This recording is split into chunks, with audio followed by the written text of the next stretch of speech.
मेरे YouTube page एस्ट्रोनॉमिस्ट पर आपका स्वागत है। नमस्कार, मैं हूं नरेश कुमार। सबसे पहले उन दर्शकों का धन्यवाद जिन्होंने पेज को सब्सक्राइब किया है, पेज के वीडियोस को शेयर कर रहे हैं, लाइक कर रहे हैं और कमेंट बॉक्स में हमें अपनी राय भी लगातार भेज रहे हैं। दोस्तों, आज के वीडियो में बात करेंगे शुक्र की। शुक्राचार्य राक्षस गुरु हैं ये, लेकिन कलयुग में बहुत मान्यता है। आपकी जब कुंडली देखते हैं ना, तो सबसे जो लंबी दशा होती है वो शुक्र की होती है। शुक्र विलासता के कारक हैं, लग्जरी के कारक हैं, ब्यूटी के कारक हैं, एंटरटेनमेंट के कारक हैं। और यदि शुक्र आपकी कुंडली में अच्छी स्थिति में आ जाते हैं, गोचर में ही भले आए, तो आपको डेफिनेटली उसका फायदा मिलता है। तो शुक्र राशि बदल रहे हैं। 14 मई को शुक्र राशि बदलेंगे और 8 जून तक अब वो मिथुन राशि में रहेंगे। शुक्र इस समय टॉरस यानी कि वृषभ राशि में गोचर कर रहे हैं। ये गोचर 8 जून तक रहेगा मिथुन में, उसके बाद वो कर्क में चले जाएंगे। इस राशि परिवर्तन का 9 राशियों को फायदा होगा, क्योंकि शुक्र इकलौते ग्रह हैं जो 9 राशियों में शुभ फल करते हैं। तो वो 3 राशियां हम छोड़ देंगे जहां पर गोचर अच्छा नहीं है, बाकी 9 राशियां इस पे चर्चा करेंगे कि क्या फायदा आपको शुक्र का ये गोचर दे सकता है। तो सबसे पहला मेष राशि। मेष राशि के जातकों के लिए शुक्र धन भाव के स्वामी है। धन भाव से ही गोचर कर रहे थे, अच्छा गोचर था, लेकिन स्थिति क्या थी कि मेष राशि के 12वें भाव में इस समय शनि चल रहे हैं। शुक्र शनि के प्रभाव में थे, तीसरी दृष्टि शनि के ऊपर आ रही थी, शनि की शुक्र के ऊपर आ रही थी, तो शुक्र पीड़ित थे एक तरीके से। अब क्या होगा, शुक्र तीसरे भाव में आ जाएंगे। तीसरे भाव का शुक्र का गोचर अच्छा होता है।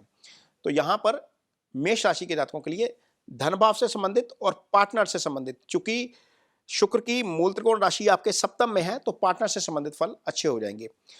एक अच्छी चीज ये भी हो जाएगी कि गुरु के साथ रहेंगे। शुक्र इस समय गुरु के साथ रहेंगे। शुक्र और गुरु 2 ऐसे ग्रह हैं जो शुभ हैं। बाकी 9 ग्रहों में से 5 ग्रह अशुभ रहते हैं। सूर्य, मंगल, राहु, केतु, शनि ये अशुभ हैं। चंद्रमा डार्क हाफ का है तो अशुभ होता है। बुध शुभ के साथ शुभ है, अशुभ के साथ अशुभ हो जाता है। लेकिन शुक्र और गुरु दोनों ही शुभ ग्रह होते हैं, तो गुरु के साथ शुक्र रहेंगे, ये शुभता आ जाएगी। तो अल्टीमेटली धन में वृद्धि का काम करेंगे। कुटुंब में यदि कोई विवाद है तो वहां पर स्थिति ठीक होगी। पार्टनर के साथ कोऑर्डिनेशन अच्छा हो जाएगा, क्योंकि सप्तम के ऊपर गुरु की दृष्टि भी आ रही है, तो पार्टनरशिप वाला भाव गुरु से आ जाएगा, गुरु के साथ आ जाएगा, अपने भाव से 9वें भाव में आ जाएगा। तो यहां पर ये एक अच्छा कॉम्बिनेशन बन जाएगा मेष राशि के जातकों के लिए। शुक्र और गुरु का तीसरे भाव में होना, डेफिनेटली दोनों ग्रह सीधी दृष्टि से 9वें भाव को एक्टिव करते हैं। तो अल्टीमेटली क्या होगा, आपके लिए 9th हाउस भी एक्टिव हो जाएगा। इस अवस्था में, यानी कि इस दौर में, इस ड्यूरेशन में आप धार्मिक यात्रा भी कर सकते हैं, अध्यात्म में भी आपका मन लग सकता है। पैसे का लाभ डेफिनेटली आपको होगा इस गोचर के दौरान। अगली राशि जिसको इसका फायदा होगा वो है शुक्र की अपनी राशि वृषभ, क्योंकि राशि का स्वामी कहां चला गया, धन भाव में।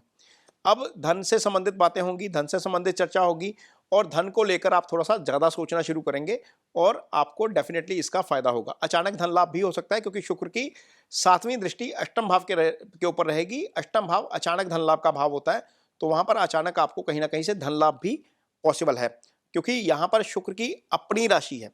यदि हम आपकी पत्रिका बनाएंगे तो यहां पर शुक्र की अपनी राशि है वृषभ, और वृषभ राशि का स्वामी दूसरे भाव में, और छठे भाव में क्या आ गई आपकी अपनी राशि तुला। तो तुला राशि का फल भी आपको अच्छा मिलेगा, चूंकि शुभ गोचर में है, राशि का जो स्वामी है वो शुभ गोचर में है। तो यदि कोई विवाद चल रहा है तो वहां पर आपको हेल्प हो सकती है। यदि कोई बीमारी से संबंधित इशू है तो वहां पर आपको हेल्प हो सकती है। और यदि कर्ज की स्थिति है तो डेफिनेटली वहां पर आपको राहत मिलेगी, क्योंकि पैसा आएगा। राशि का स्वामी धन भाव में गया, मित्र के भाव में गया। बुध और शुक्र आपस में मित्र हैं, मित्र के भाव में गया तो आपको छठे भाव के भी डेफिनेटली उसके अच्छे फल मिलने शुरू हो जाएंगे। तो ये आपके लिए रहेगा वृषभ राशि के जातकों के लिए। मिथुन राशि के जातकों के लिए ये ज्यादा अच्छा हो जाएगा, क्योंकि मिथुन राशि के जातकों के लिए पंचम भाव का स्वामी आकर आपकी राशि के ऊपर से गोचर करेगा। पंचम भाव में मिथुन राशि के जातकों के लिए शुक्र की मूल त्रिकोण राशि तुला आती है, तो पंचमेश आपकी राशि के ऊपर हो गया। और 9वें आपके 7म भाव का स्वामी आपका जो है वो गुरु बनता है। मिथुन राशि की जब पत्रिका बनाएंगे तो 10वें और 7वें भाव का स्वामी गुरु हो जाएगा। तो एक केंद्र का स्वामी और एक त्रिकोण का स्वामी, इसको केंद्र त्रिकोण राजयोग बोलते हैं, ये दोनों ही आपकी राशि के ऊपर से इकट्ठे हो जाएंगे। तो ऊपर से इकट्ठे हो जाएंगे तो क्या होगा, एक तो आपके मन में पॉजिटिविटी थोड़ी सी ज्यादा आएगी, यदि कोई नेगेटिव चीजें चल रही हैं दिमाग में तो वो अब नेगेटिव चीजें थोड़ी सी ठीक होनी शुरू होंगी और पॉजिटिविटी ज्यादा आएगी। दूसरा, आपको पंचम के अच्छे फल मिलेंगे। पंचम बुद्धि विवेक का भाव है, डिसीजन मेकिंग आपकी अच्छी हो जाएगी। संतान पक्ष से आपको अच्छी खबर आ सकती है। लाइफ में यदि कोई नहीं है, सिंगल है, तो लाइफ में किसी की एंट्री हो सकती है, क्योंकि पंचमेश शुक्र अब आपकी राशि के ऊपर से है। शुक्र रोमांस का कारक होता है। आपकी जो महिला मित्र होती है उसको शुक्र से देखा जाता है, पत्नी को शुक्र से देखा जाता है। तो डेफिनेटली कोई ना कोई आ भी सकता है। मिथुन राशि के जातकों के लिए ये रहेगा। 12वें भाव के अच्छे फल मिल सकते हैं। विदेश से संबंधित यदि आपका कोई काम है, आप फॉरेक्स का काम करते हैं, आप इमिग्रेशन का काम करते हैं, आप इंपोर्ट एक्सपोर्ट का काम करते हैं, आपका कोई ऐसा काम है जिसका विदेश से सीधा संबंध है, तो वहां पर आपको डेफिनेटली फायदा मिलता हुआ नजर आ सकता है। इस गोचर के कारण ये आपके लिए गोचर अच्छा रहने वाला है। ओवरऑल आप पॉजिटिव फील करेंगे और डेफिनेटली धन में भी आपको उसका फायदा होगा। अगली राशि कर्क है, जिसको इसका फायदा होगा। कर्क राशि के जातकों के लिए शुक्र 12वें भाव में गोचर करेगा। 12वें भाव का शुक्र का गोचर अच्छा होता है। कोई भी प्लैनेट 12वें भाव में गोचर में अच्छा फल नहीं करता, सिर्फ शुक्र 12वें भाव में अच्छा फल करता है। तो 12वें भाव में शुक्र अच्छा फल करेगा। विदेश से पैसा आ सकता है कहीं ना कहीं से, क्योंकि आपकी कुंडली में जब कर्क लगन की पत्रिका बनाएंगे या राशि की पत्रिका बनाएंगे तो कर्क राशि के लिए शुक्र 11वें भाव के स्वामी हो जाएंगे। शुक्र की जो राशि है वृषभ, वो 11वें में आएगी। 11वें का स्वामी 12वें में चला गया। आय स्थान का स्वामी विदेश से चला गया। विदेश से संबंधित फायदा आपको डेफिनेटली मिल सकता है। यदि आप प्रॉपर्टी खरीदने की प्लानिंग कर रहे हैं, कुछ योजना है आपकी कुछ एसेट क्रिएशन की, वहां पर भी आपको देखेंगे कि फायदा होता हुआ नजर आएगा। कारण यह है कि आपके चौथे भाव में तुला राशि आएगी। तुला राशि जो है वो आपके लिए चौथे भाव में है। चौथा भाव आपकी एसेट क्रिएशन का भाव होता है, इसको सुख स्थान बोलते हैं। इस राशि का स्वामी अपने से 9वें चला गया, शुभ गोचर में चला गया, तो डेफिनेटली आपको एसेट क्रिएशन के मामले में भी काफी हेल्प करेगा। शुक्र वैसे ही प्रॉपर्टी का कारक होता है। पैसे जितना भी आप एसेट क्रिएशन करते हैं ना लाइफ में, जितना भी धन आता है या पैसा आता है या एसेट आती है, बड़े बड़े बंगले गाड़ियां आती हैं, वो सब शुक्र से आती हैं। तो यहाँ पर शुक्र आपके लिए इस मामले में भी हेल्प करेगा। सोशल स्टेटस आपका बढ़ाएगा, क्योंकि जितनी भी प्रसिद्धि मिलती है लोगों को वो शुक्र या सूर्य से मिलती है। शुक्र यहाँ पर 11वें भाव का स्वामी है, जहाँ से हमें रिकॉग्नाइजेशन मिलती है, सोशल स्टेटस यहीं से देखा जाता है। तो ये आपके लिए अच्छा होगा। कर्क राशि के जातकों के लिए शुक्र का ये गोचर अच्छा होने जा रहा है। अगली राशि जिसको इसका फायदा होगा वो डेफिनेटली सिंह राशि है। सिंह राशि के लिए ये गोचर आपके लिए 11वें भाव में होगा, क्योंकि 11वां भाव आपकी वृद्धि का भाव है, आय का भाव है। शुक्र यहाँ पर बैठकर पंचम को एक्टिव करेगा। संतान यदि आ रही है तो वहां से आपको अच्छी खबर मिलती हुई नजर आएगी, चीजें ठीक ठाक होती हुई नजर आएंगी। यदि ऑलरेडी संतान है तो संतान पक्ष से अच्छी खबर आ सकती है। 11वां भाव सोशल स्टेटस का भाव है, आय का भाव है, यहाँ पर आकर शुक्र वृद्धि करते हैं। और सिंह राशि के जातकों के लिए तीसरे भाव के स्वामी शुक्र हो जाते हैं, पराक्रम में वृद्धि करेंगे। कोई भी डिसीजन मेकिंग होगी आपकी वो आप इजिली कर पाएंगे। तो शुक्र का ये गोचर आपके लिए डेफिनेटली बहुत अच्छा होने जा रहा है। सिंह राशि के जातकों के लिए ये गोचर काफी अच्छा रहेगा। कन्या राशि के लिए गोचर अच्छा नहीं है, क्योंकि दशम भाव का शुक्र अच्छा नहीं होता। तुला राशि के जातकों के लिए यदि हम देखेंगे तो तुला राशि के जातकों के लिए ये गोचर काफी अच्छा होने जा रहा है, क्योंकि ये गोचर होगा आपकी 9th हाउस से। 9वां भाव शुभ भाव होता है। यहाँ पर ऑलरेडी गुरु का गोचर चल रहा है, तो गुरु का गोचर यहाँ पर चल रहा है और शुक्र यहाँ पर आ जाएंगे। ये अध्यात्म में वृद्धि कर सकता है, भाग्य का आपको साथ मिलता हुआ नजर आएगा और आपको डेफिनेटली इस गोचर से बहुत फायदा होगा। यहाँ पर क्या होगा, शुक्र तुला राशि की यदि हम पत्रिका बनाते हैं तो शुक्र अष्टम के भी स्वामी हो जाते हैं।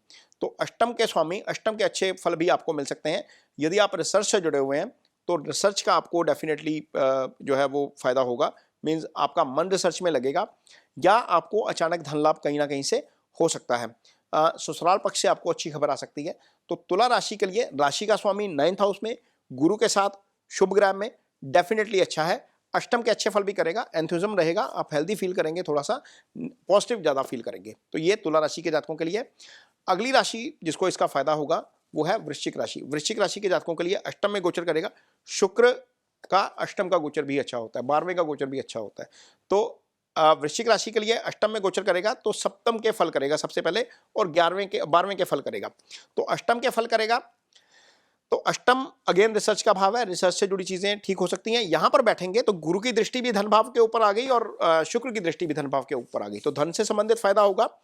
पार्टनर से फायदा हो सकता है, क्योंकि सप्तम में पार्टनर का भाव, पार्टनर की राशि, सप्तम पार्टनर का भाव होता है, वहां पर उसकी राशि है शुक्र की अपनी, वृषभ राशि वहां पर पड़ी हुई है, तो वहां पर ये चीजें आपको फायदा दे सकती हैं। पार्टनर से फायदा हो सकता है, विदेश से फायदा हो सकता है, क्योंकि विदेश के वाले भाव के ऊपर गुरु की दृष्टि भी है, उस भाव का स्वामी अष्टम में आ गया, शुक्र के साथ आ गया, तो डेफिनेटली जिनका काम फोरेक्स से जुड़ा हुआ है, जिनका काम एक्सपोर्ट इंपोर्ट से जुड़ा हुआ है, जिनका काम इमिग्रेशन से जुड़ा हुआ है, जो अदरवाइज ऐसा काम करते हैं जहां पर इनकम का जरिया जो है विदेश से है, एमएनसीज में काम करने वाले लोगों को इस गोचर का काफी लाभ हो सकता है। वृश्चिक राशि के जातकों के लिए शुक्र का ये गोचर डेफिनेटली अच्छे फल करेगा। अगली राशि धनु बनती है, उसके लिए गोचर अच्छा नहीं रहेगा, क्योंकि सप्तम में शुक्र आएगा, तो सप्तम का शुक्र का गोचर अच्छा नहीं होता। फिर मकर राशि के जातकों के लिए भी शुक्र का गोचर अच्छा नहीं रहेगा, क्योंकि यहाँ पर छठे भाव में गोचर कर जाएगा। छठे भाव में कालपुरुष की पत्रिका में शुक्र नीच के हो जाते हैं, इसलिए शुक्र का छठे का गोचर अच्छा नहीं माना जाता, इसलिए मकर राशि के जातकों के लिए भी ये गोचर अच्छा नहीं रहेगा। अगली राशि आएगी कुंभ राशि। कुंभ राशि के जातकों के लिए शुक्र का ये गोचर काफी अच्छा रहने वाला है। उसका कारण यह है कि कुंभ राशि के जातकों के लिए ये गोचर होगा पंचम भाव में।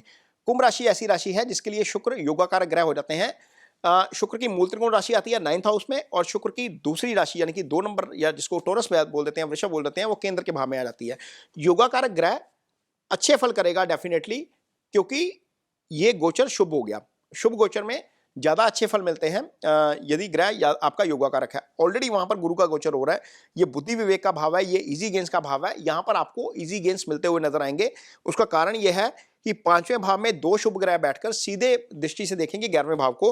11वां भाव आपकी आय का भाव है, आपके सोशल स्टेटस का भाव है, आपकी इच्छाओं की पूर्ति का भाव है, आपके कर्मों के फल का भाव है। डेफिनेटली वहां पर आपको उसका फायदा मिलता हुआ नजर आएगा। आपका अध्यात्म की तरफ रुझान बढ़ेगा, क्योंकि 9th हाउस का जो कारक है वो गुरु है, उसके साथ है, और 9th हाउस के ऊपर गुरु की दृष्टि है, 9th हाउस के लॉर्ड के साथ है, तो डेफिनेटली अध्यात्म की तरफ भी आपका झुकाव बढ़ता हुआ नजर आएगा। प्रॉपर्टी की यदि कोई खरीद की प्लानिंग है आपकी, तो इस अवधि में आपको प्रॉपर्टी की खरीद की जो है वो चीजें ज्यादा बेटर होती हुई नजर आएंगी। अगली राशि है मीन राशि। मीन राशि के जातकों के लिए ये गोचर काफी अच्छा होने जा रहा है। यदि आपकी राशि मीन है और आपका नक्षत्र शनि का है, आपकी उम्र 30 से 50 साल के बीच में है, तो आपके ऊपर इस समय शुक्र की महादशा चल रही है। तो शुक्र की महादशा, शुक्र शुभ गोचर में डेफिनेटली आपको उसका फायदा होगा, क्योंकि ये आ जाएगा केंद्र में, चौथे भाव में आएगा। प्रॉपर्टी से संबंधित चीजों को डेफिनेटली यहां पर अच्छा करेगा, पराक्रम में वृद्धि करेगा, क्योंकि आपके लिए ये जो है तीसरे भाव का भी स्वामी हो जाता है, और तीसरे भाव में शुक्र की टॉरस राशि आ जाती है, वृषभ आ जाती है, तो पराक्रम में वृद्धि करेगा, भाई से सहयोग करवाएगा, प्रॉपर्टी से संबंधित चीजों को ठीक करेगा। दोनों ग्रह 10वें भाव को देख रहे हैं, कारोबार में वृद्धि करेगा। नौकरी करते हैं तो वहां पर आपकी पोजीशन जो है वो थोड़ी सी बेटर होती हुई नजर आएगी। अष्टम भाव के फल अच्छे कर जाएगा यहां पर, क्योंकि अष्टम में आपकी तुला राशि आ जाती है, मूल त्रिकोण राशि जो है उसकी, तो डेफिनेटली आपको उसके अच्छे फल मिलते हुए नजर आएंगे। रिसर्च से जुड़ा हुआ भाव है, यदि आप रिसर्च से जुड़े हुए हैं तो आपको डेफिनेटली इसका भी फायदा होगा। तो ये अष्टम भाव से अच्छे के फल अच्छे मिलेंगे, तीसरे के अच्छे मिलेंगे, आपको फोर्थ के भी अच्छे मिल जाएंगे। तो और 5वें भाव में बैठेगा तो उसके तो फल करेगा करेगा, 11वें को देखेगा उसके भी फल करेगा।